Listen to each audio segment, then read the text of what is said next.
Look, I opened this jar of rotten baby food, and well, a butterfly came out. Do you want me to soda? Like, do you want me to really Okay. go to the bar, or like want to go out to eat, or like, I Nice. mean, it depends where in North you are, because you also got New Jersey, and like they're gonna have a good nice bagel with some good schmear on it. Or you mean you could go New York? Hey, I'm walking here. You're wasting my time here, Kanan. Come on, Kanan.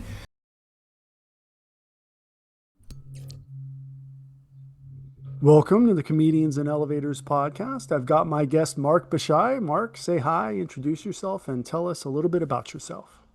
Hello, Keenan. Yes, hi, my name is Mark Beshai. I am a local actor, comedian, singer in the Dallas, Texas area at the moment. I've been doing this for quite a bit of time. I love improv. I love stand up. I love being on stage. I love being on set. I love all the things. All right. Love that you love it. So, Mark, are you ready to get Thank started? you. Love it. Listen, to my regular listeners, I know you don't like when at the beginning of these conversations I ask you to subscribe. None of us like it. I don't like saying it. I don't like it being in here. But it's frustrating. You know what else is frustrating? It's also frustrating when I look in the back end of the YouTube channel and I see that 56% of you that watch frequently haven't yet subscribed. And I know this because I see it in the comments section. You say things like, I didn't know I didn't subscribe. And that's actually what fuels the show. Basically, it's like you're making a donation to the show. So that's why I ask all the time, because it enables us to build and build and build. And we're going for the long term here. Hit the subscribe button and we'll continue to build this show for you. That's my promise. Thank you to all you guys that do subscribe. It means the world to me. All right. So the whole point of the podcast is to compare and contrast the comic versus the comedian. So I define the comic as any person telling funny jokes versus the comedian who's a funny person telling any jokes. So Mark, would you agree that you start as a comic and evolve into a comedian? I would say it depends on the person. Some people, they naturally are just a comedian. I mean, I think when I was little, I used to always make the class laugh, and I didn't even know it at the time, but I was using comedic timing, I was using contrast, and it's what really created like a really fun energy in the classroom. Even though I hated math and wasn't the best at school, it really was necessary. And so yeah, I wouldn't say they're like too different, but yeah, I would say some people, it just depends on the person. They'll start as a comic or as a comedian. So a lot of times you can say this is like two sides of the same coin. It's not a math test though. So are you ready for the first question, Mark? I sure am, Keenan. All right. It's about the role of persona in comedy. So how much of the comedian's voice is a character versus their real self? It just depends on the comedian. I feel like Gabriel Iglesias is a great example of someone who uses his own personal experiences for comedy, and that can kind of help with relatability. But then you've also got people who create these beautiful characters, like the Lena Dunway or Lena Day. I can't remember her name off the top of my head, but she's another one where she creates a persona, and that's a whole nother form of comedic goodness, because you could still relate, or you can still giggle at her, 50s personality, Betty Boop de Whoop vibe, because it just kind of transports you into another world. So I would say they're both really strong, great attributes. Just depends on the audience. So then does authenticity matter or is illusion part of the magic? Depends on the person. I feel like some people can really create a beautiful illusion and you enjoy that show to the max. It just depends on the person. And then, you have the Gabriel Iglesias character, for example. Like I said, he uses these personal stories, and of course he probably zhuzhes them up or whatever. I mean, you got to make the audience laugh, but it's relatable to those who are Hispanic or who are large. He kind of gets his own comedic audience that laughs at those. Well, you type put of it there, things. Hispanic That's or why I know large. him. That's why I know him. I know him real well. As a fluffy guy myself, I sure do know Gabriel Iglesias. He's a sweet, funny guy, and I just love his shows. He's one of my big inspirations as well. Okay, I'm going to make a racial joke, closet Hispanic. I'm sorry? I'm going to make a racial joke, closet Hispanic. Closet Hispanic? Closet? Like in the, Oh, you're no, I'm hiding. not. I'm not. I'm Egyptian and Salvadorian. I was born in the United States, though, so maybe I'm in like a nice closet with a clear like glass door. That's a Yeah, beautiful visual. it's called passing, right? You use it when you need to, I basically. mean, I wouldn't say that, but yeah, I do love I'm trying my to. It's culture. dangerous territory here. I'm just trying Yeah, to. careful. Comedy is hard like that because you really do take a risk at poking at a stereotype because sometimes the stereotypes are a little bit true. Okay, I mean, like a Mhm. Salvadorian person, if you whip out a pupusa, they might go a little crazy. But then They at the might end of the stab you day, for it. I don't know See, about now we're stabbing. getting to. Gotta go with the maybe, Bukele. Come on, maybe we're going all the if the way. We're gonna stay if the away from stakes are that Bukele's. high, maybe if it's $1 million, hopefully not though. I don't think my Salvi fan bam would do that. But yeah, I do love my culture. Awesome. So, speaking of everything I said, how about punching up versus punching down? So, where do comics versus comedians subscribe to this? And let me put it in some historical context. Did a jealous medieval prince become the first comedian by killing the court jester? One more time, ask this question again. Let me put it this way. Is constructive criticizing of dead people considered punching down? I think it's the way you do it. It depends where you're trained too, because it is very. That's the art of comedy. Because I think people think Mhm. comedy. Yes, improv is involved, but improv is also something that you work on for a long time. So I mean, yes, there are people who get a little bit jealous, and the stakes are really raised. But once you find like your own uniqueness and your own niche audience, kind of like what I was saying earlier, like with Gabriel Iglesias having his own pretty niche audience, but even then you have people who are like, I want to explore this world of being and what that's like, and I think it's all about the comedy, the timing, the words you choose can really change. They can make and break a show, and then even then, sometimes you're in the wrong audience. Like one time, I was doing stand up in a very heavily not open minded area of North Texas. And I was telling this joke, and the punch of the joke was, you just need to use Google Translate. How hard is that? How hard is it to be able to speak to someone who's doing a DoorDash order in Spanish? You just use Google Translate. And the whole audience was just like, was I terrified? Yes. Were they in Well, they camo were gear? older, right? And maybe they, not all of them. Some of them had a Okay. Confederate flag wallet and they were like 20. And I was like, oh, hey, I'm not going to I'm not going to yak your yum, but as long as you're not like harming the community I'm from, I have no problem with it. But they were definitely, they didn't find the humor in it. They were like, this is the United States, you should learn English, type of Right. energy. But then Exactly. Yeah. some But other were you jokes, surprised? Were you surprised? Sorry to interrupt, but it's you're a fine. very curious thing because did you expect that could happen? I was a little nervous. I know that a lot of the South has definitely grown a lot since, the history of the South and versus the North type of thing of the United States. But I know that What's a your northern lot of accent? Let's hear the northern accent. my northern accent. Do you want me to soda? Like, do you want me to like Ah, really okay. go to the bar or like want to go out to eat or like I Nice. mean it depends where in North you are because you also got New Jersey and like they're gonna have a good nice bagel with some good schmear on it. Or you mean you could go New York? Hey, I'm walking here. You're wasting my time here, Kanan. Come on, Kanan. It Uh, depends. It's the character you pop into. I think of Robin Williams and how he went from playing a Peter Pan character to a hilarious comedic doctor mhm. who really, I mean, that movie, it's just the levels in that movie and the layers changed like cinema because Robin Williams was able to create those Where layers dreams of. may come? Is that the movie you're referring to? I don't believe that's the name. It's a gentleman. I believe his name is Patrick. Unfortunately, that Yeah, where dreams may come from. Like he dies, he goes into the afterlife, but no, it's no, no, no, no. no, It's a no. movie Okay. where he's like a clown in a Oh, hospital, oh, and it's Patch. yes, that's Patch Adams. That's the one. Yes, Uh, Patch Adams. But then there's also, of course, Mrs. Doubtfire, where he pretty much is a drag queen, but not really, and it's just so he can get his kids back, and he why also is it not really? because he's actually not performing at night at a gay club. Oh, okay, okay. Fortunately, Miss He's Doubtfire doing didn't it do as that. real. He's trying That to might pass as be real. that might be a deleted scene. We need to investigate. We had to. Hey, Yeah, Hollywood, let us know. yeah.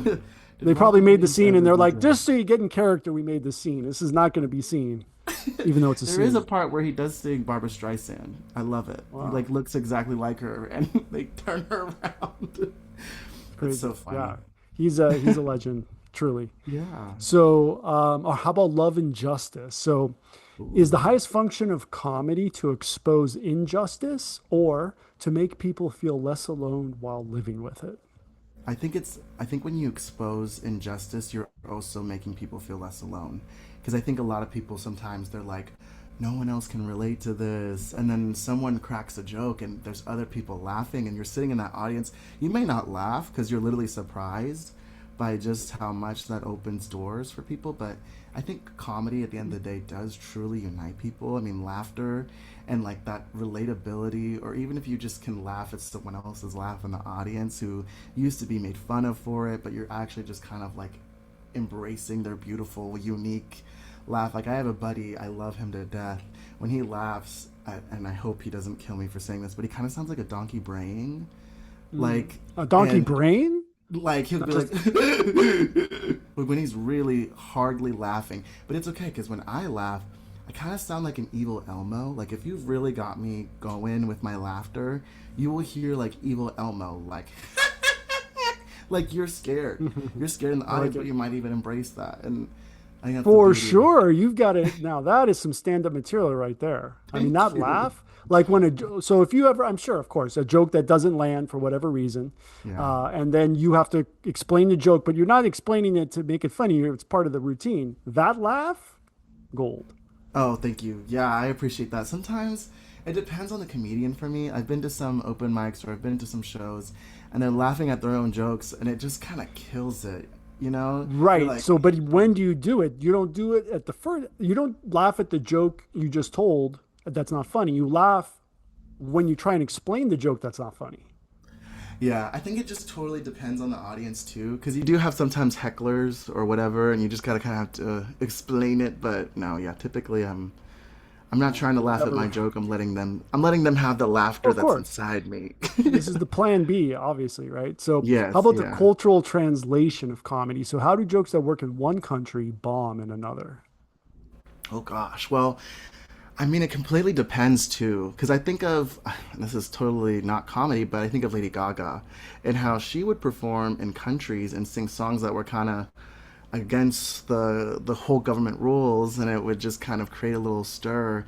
I think it just depends on the culture. I think some cultures are very strict and maybe don't do a show there, but it just depends completely. I think the world is completely changing too with all these new inventions and the unity of social media. I mean, I can pretty much transport myself to Russia in 2 seconds, which is probably never happened before. And I'm watching this Russian woman try bread from her local bakery, and it's like, wow. Like, I think that can kind of open some more doors. But yeah, I think it just depends on the culture. You have some very strict cultures.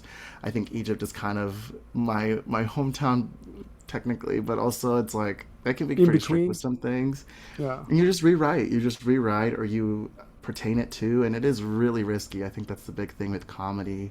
Mhm. Drama is kind of bold as well with the vulnerability, but in comedy you really don't know who you're poking sometimes, and I do see that like you could change some jokes, but sometimes it's good to take a little risk, like how Egypt isn't always, a 3 lane road is not always a 3 lane road. It can become 8 in like 2 seconds. So yeah, just totally depends on the audience again. All right. Okay, so then how does the silence when your joke doesn't land hurt? Physically, emotionally, morally, or spiritually? For me, I feel like sometimes the joke is just landed, but they're just not audibly laughing. That's just what I tell myself. I mean, they paid to see the show. You can Right. also, in some venues, you can see their faces. So some people, they're not laughing out loud, but they're just kind of like, ah, okay, that was a Right. good one. And they're also sometimes your competition, and they're like, I'm not gonna laugh so that you look Right. awful, but it actually was an amazing joke. So I don't really try to let it get to me at all. Emotionally, sometimes though, you do get like, oh, no one's giggling, but you just gotta whip out another joke or keep going, and Yeah, they'll find sometimes your something. material is not giggle material, right? It's Sometimes it's very, not, or sometimes that you yeah. like, with like I said, being bold and you never know who you like triggered or struck the nerve with, and you never no, it depends on the venue as well. Completely, like completely depends on the venue. There's some that I've been in and no one is laughing, and then you Right. have some, and you have like the three people that laugh at you, and you're like, I love you, please keep laughing. And then you have some, and they're all laughing. It just depends on. I think it also depends on like how you rehearse it. I think going to open mics, if you don't feel like you're making a lot of people laugh and seeing how it works and what hurts, can really help your career. Yeah, so there we go. So that's what I wrote down as giggle material. So what works and what hurts? Like, how do you create giggle material? Again, like I said, it depends on your venue. I think with like more city, like downtown cities, you're given a more diverse audience. And you have to remember that not everyone is going to laugh, but I think doing your own, like kind of, if you want, it depends on what you want to do. Right now, you kind of look like Chef Gusteau from Ratatouille, but like if he were skinny, or like if Linguini grew up and Hmm. If embraced his Linguini grew up, I'm Gusteau. going to write it down. There There we you go. go. There's a joke for you. And I think also, like, don't be afraid to tickle people. You know, like, tickling doesn't always, like, it's scary to tickle people. You never know if they're You mean going to pee. You actually never know physically if they're do going to it? fart. Oh, So, like, tickle actually people. tickling. Yeah, no, no, I don't mean, you're tickle on people. stage. You Like, might how get would a, you be able to? you might get an assault charge. You might get, don't do Right. that. Don't, don't tickle people in public. But use your laugh. I think creating a good joke. I had some great training. I'm really grateful for Groundlings School of Improv. They are a Mhm. wonderful school in Los Angeles, off Melrose, and they even have great performances. They have a theater as well. I think that definitely gave a great doorway at kind of being relatable and maybe creating a character if you want. For me, I like to pop into characters sometimes if I'm doing a storytelling comedy bit, or I'll create a joke or create a punch. I think having variety is also a big help these days, because Beady, I beady, think beady. some people, it also just depends on the audience again. Like some people, they love their storytellers, and some people love their comics and their characters. So it just create your own personality, you know? Like create it. Absolutely. And I'm Um, going to be working on yeah. the giggle material. That's going to be my kind Make of, make them giggle. yeah. But how do you do it? That's the secret, right? Ah. Oh, all right. So, very important question, advertising and self promotion. Who advertises themselves more? The comic, the comedian, or the magician? You know that place where you're not conscious and you're not sleeping either? That's your power bill to the electric company right here. I want us to be here with free energy where the Wardenclyffe Tower meets the Eiffel Tower. But that's not where we are.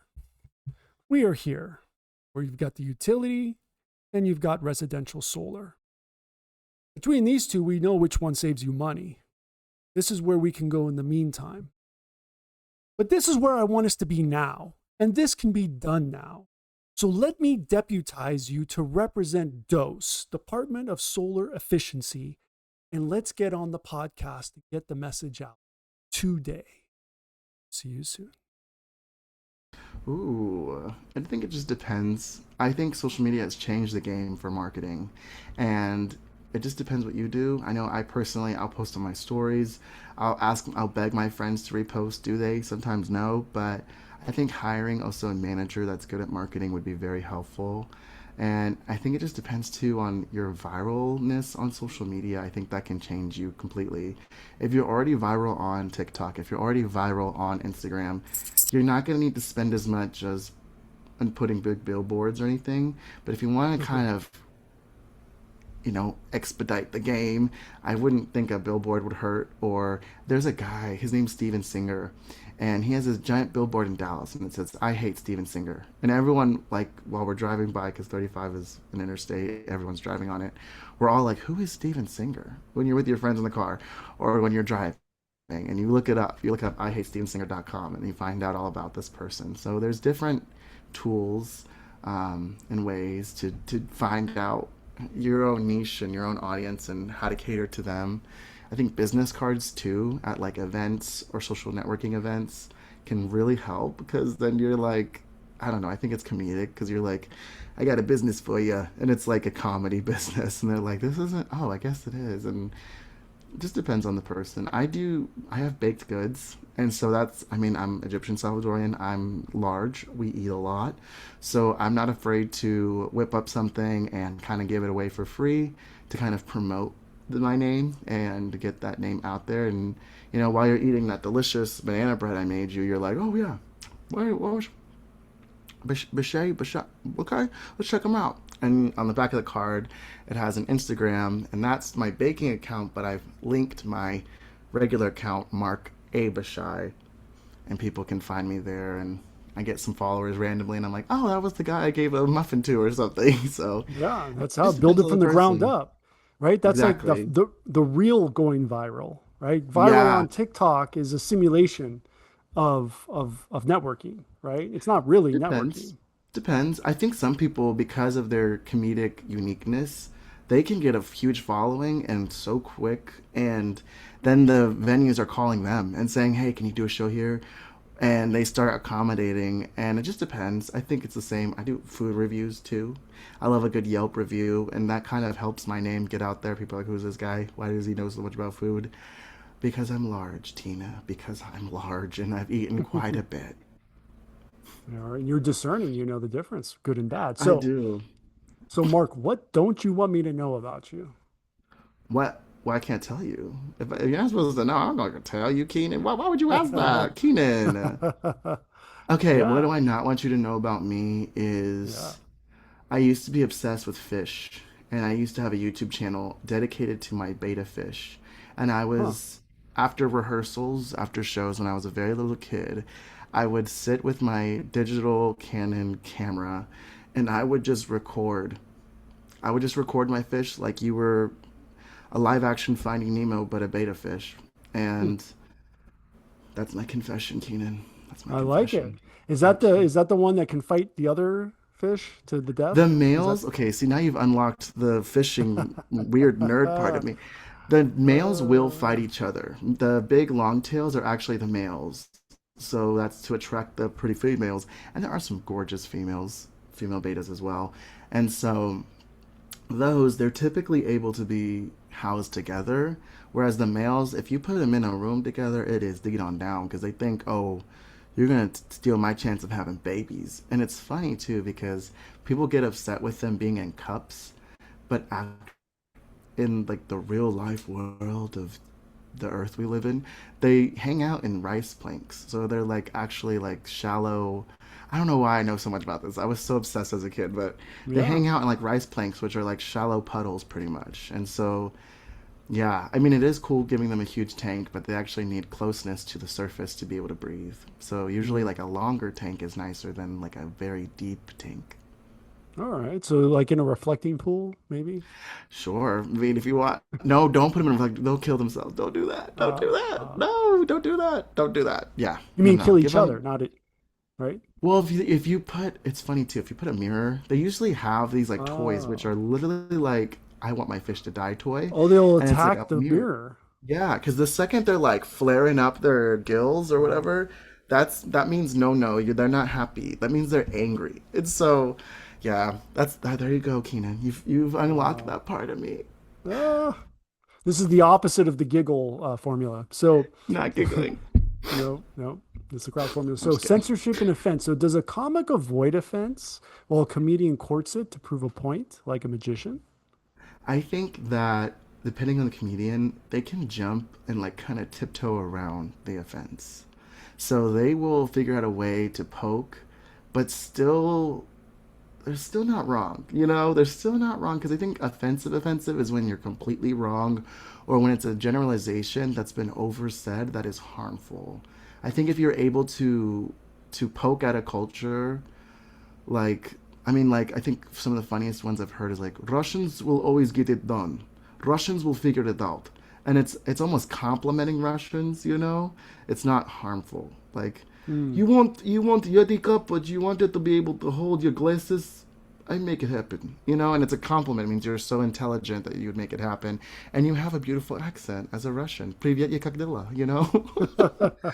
Interesting. I didn't put two and two together. I mean, since they are losing the war, they're just doing the same thing over and over again, expecting different Ooh, results. But, hey, what are you going to do? What are you going to do? So then who survives better in a cancel culture environment? The comic, the comedian, the magician, or the mudslinger? A mudslinger? Yes, the guy at the execution throwing the tomatoes. Oh, so I don't know. I think it would just depend because mudslinger. If you're going to a mudslinger, you know what you're getting yourself into. Like I feel like Renaissance Fair in Dallas or wherever it is in Texas. I feel like that person, they're gonna poke at you and you're sensitive. Like I was called Pillsbury Doughboy once, and that was fine. That was okay. I honestly thought it was a good one. I was like, that's kind of true. I do giggle like him sometimes too. But I mean, you've also got. I mean, everyone has their own unique things. Magicians, I think they really don't involve as much of like heckling the audience as much because they're kind of like, check this out. I can make a bunny appear, or slice this person in half, and you're like, what the heck? So it just depends on the comic. I think it depends on the wording, like I said last time too. Because All cancel culture right. is very intense, but it's not as Yeah. intense as it was in like 2016, where you would literally just be like, Egyptian people love people, and they'd be like, actually? So it Yeah, it does. was exactly. So now we kind of moved on to the next thing is the AI hate, right? So we're gonna have to Yeah, I think with AI, cancel it's a sticky AI. situation because I feel like we've always used AI, like whether we like to admit it or not, because it is just Hmm. artificial intelligence, and Google has kind of technically always used it. I think it just Well, depends on what you use it for. Like if you're taking someone's absolutely. job and they've worked somewhere for 40 years, this is all they've trained in, and you're replacing it with some robot that is making your customer service even worse, or if you're doing a terrible plotted video, which is someone else's script that they just stole, because it is some AI is technically plagiarism because Yeah. you're submitting something into the AI and saying to enhance it. I don't personally I've never used it personally, actually. I don't really know how it works, except Google will kind of force you to use it. They're like, you're going to use it, you're going to like it. It's like, oh, hey, hey, hey. So But so that's an interesting thing. So you're kind of you're anti you hate AI. Is this true? I Is think this true? there's pros and cons. I don't hate AI. I think there's some good things about AI, but I think there's also like, don't take an actor's job with some shapeshifting AI person because we are Yeah. already working on the shape shifting. You've seen Christopher Nolan, you've seen Tom Hanks literally lose so much weight to be a role or gain a lot of weight. Like you don't do that to actors who've worked so hard in this industry. But then again, you could, use some AI to enhance the people who are creating. I don't know. It just depends. It's a very sticky situation because it's It so is. new. It But is. there is definitely some pros. I mean, like, I definitely do like the answer. Google has definitely improved its AI, where sometimes where I'm like, okay, this is the answer I was actually looking for, and I don't think this is wrong. Because Google, at the end of the day, is still Google. You still wanna go to a Yeah. doctor if something's going on, or Right. but sometimes you do get your answers, like how to make banana bread. Sometimes it's Yeah. wrong though. So it's new. It's just new. It's like jumping into the pool and it's cold, but it's actually really comfortable temperature once you swim in it for a while. So then is truth treasure in heaven? Okay, whoa, we went Oh, religious we're on about to go here. even further. We're diving into the deep Oh, end. Is truth with treasure in heaven? yeah. Is truth is heaven, I guess, sure. Treasure in heaven. It can be a treasure in heaven as well. I think it's both. I think All right. truth is very important. I think some of the best comedians are truthful. And some of them they don't like exactly lie, but they play with the truth a little bit.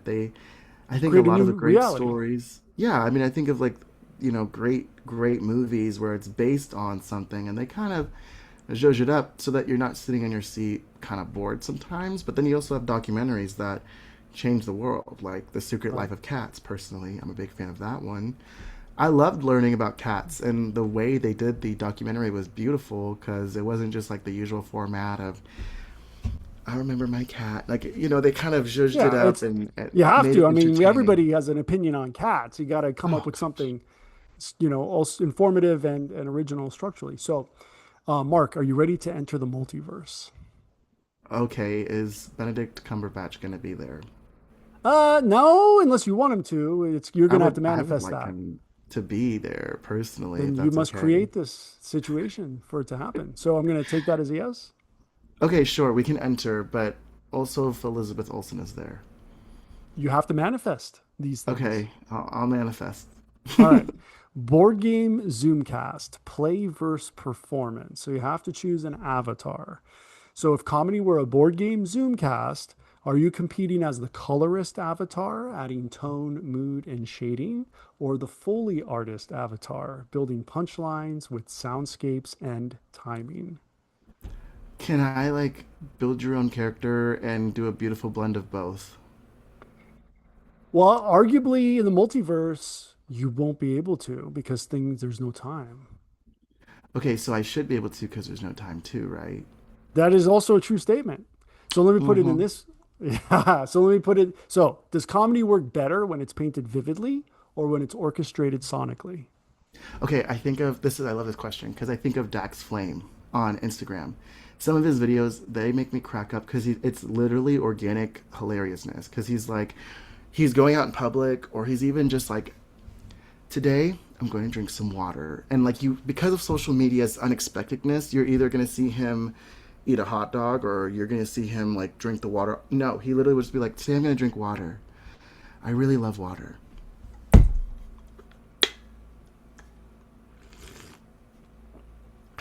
Yeah, that's good water. And it's like his timing and his Yeah. character that he's created. But then you've also got, I wish I could just say her name right now, with the beautiful red bob. I think it's Lena Day. I don't know. But then you also I have Lena know. Dunham. Yeah. Well, you're trying to confuse me now, but yes, yeah, I think they're both Canadian. So that's the Oh, I didn't know comment. Dax was Canadian. Good to know. No, oh Dax, yeah, You've also got possibly. Chet, what is his name? Chet, Chet? just Chet, the Chet, character. yeah, yeah, Yeah, yeah. He was actually yeah, a that's a student in very good Groundlings show. as well. He's hilarious because he's like, Yeah. I love it, and he's got Oh his yeah, mustache and the glasses, and that's yeah. a He's acting whole, stupid, but he's yeah. actually intellectually ahead of everybody in the conversation. Jay Renshaw does such a good job with that. So yes, that is totally a whole nother option. And just again, yeah, it depends what you Yeah, want that to one's. I see. think that one's the best structured kind of absurd character that's stupid but also super intelligent at the same time. I would say he's definitely inspired by Dwight from The Office. Like Hmm. Rainn Wilson did such a good job of playing that like nerdy kind of weirdo as well. Right. Like I know how to do CPR to goldfish, and it's just like, okay. And I love those type of people in my life. My friend calls them video game characters, and I completely Right. agree. I have The a buddy. inappropriater. Well, I Right? mean, He's sometimes it's inappropriate. Like, appropriate. Sometimes it's well, so appropriate. My friend, he literally always has like a medicine or like a liquid IV or a band aid or a DS game or something. And it's just like, what? How did you have that? And he's like, I just carry it. It's like, oh, okay. he's ready, It's like a ready video for game war. character. Yeah, or Hmm. maybe not war, but definitely like if you think of like GTA, like an open world game, like you have like a Klondike bar in your bag, but you've also got like the ice pack and the lunchbox in the bag. And then in the lunchbox, you've also got some like Trader Joe's like frozen meals just in case. Like it's just kind of being prepared. I think at the end of the day, Yeah, that's what a lot of my lovely good friend Del Shores taught me. It's always to be prepared. And then Kiki absolutely. Palmer even states, you know, luck is opportunity and preparedness together. So, That's right. When the moment comes. yeah. So, Mark, here on the Comedians in Elevators podcast, we have a tradition where the previous guest asks a question for the next guest. Okay. And the previous guest was Ryan Parker. And his question for you, Mark, is if you could go on stage and tell one joke and leave without hearing the reaction, what joke would you tell? What joke would I tell? So I don't see any of the reaction. I get to go on stage. That's awesome. Let me take a think. I would just do my intro. Hello, my name is Mark Anthony Beshai. It's an honor to be here today as an Egyptian Salvadorian. It's the best of both worlds. My name is Mark, and then Anthony, and then Beshai. Mark is my white name because we had to make peace between the Egyptians and the Salvadorians. It was a very scary time being born. I was in a dark place, but I got out very quickly. And it's awesome too because being Egyptian Salvadorian, you can go to a smoke shop that's owned by an Egyptian man, get a discount, and then just go to the pupuseria right after. That's And right. yeah, so yeah, that's that joke. And then I would just walk. I would just like lights black out, walk out. That's right. walk off stage and never know if they giggled or not. That would be my Well, joke. they're going to put a bag over your head and earphones so you can't actually hear and pull you from the get the hook. That's just Oh, that's am the I setup. able to So wear? Well, I need to prove I'm Egyptian Salvadorian. Like, what would I? Would I need to wear like a really beautiful shirt, like a linen, like Egyptian no, cotton just make it shirt? inappropriate and take off your pants. All Okay, right. So I last. will have some really cute underwear that's like the Salvadorian flag and then like a linen shirt. I got All you. right, that's a good way to go. You're like, yeah, Egyptian cotton. All right. So So last comfy. question. Legacy. Who gets remembered? So will the comics Tight Five survive time, or will the comedian's cultural point of view be more timeless? Whoa, okay. I think you AI generated this question because what did you just say? So it's between the comic and the comedian. So do you think that the comic does type fives and then the comedians have a perspective on the world or not? I think the biggest legends in my life were the people that were bold. And I think in everyone else's, like when you think of the first few comedians you think of or comics, it's the people who were bold. It's the people who weren't afraid to look goofy or look crazy or wear, a Salvadorian underwear from Duluth Trading Company and a Egyptian cotton shirt from Costco. I think it's the people that were able to be silly. I think of Robin Williams in his interviews where he'd be like 8 inches, and like just that timing and that boldness was just hilarious because it was like, who thinks of that? I think the most unique and the people who are the most bold to make bold choices. My high school teacher taught me that bold choices. It's what's changed my audition game. It's what's changed any work environment I've been in, especially because people want to see something bold and new. They don't want to see, man falls in love with woman. Woman gets sad because she's still hung up over her ex. Man then comes into town looking extra better because he worked out also. Like, it's like, all right, we've seen this plot. We love a new.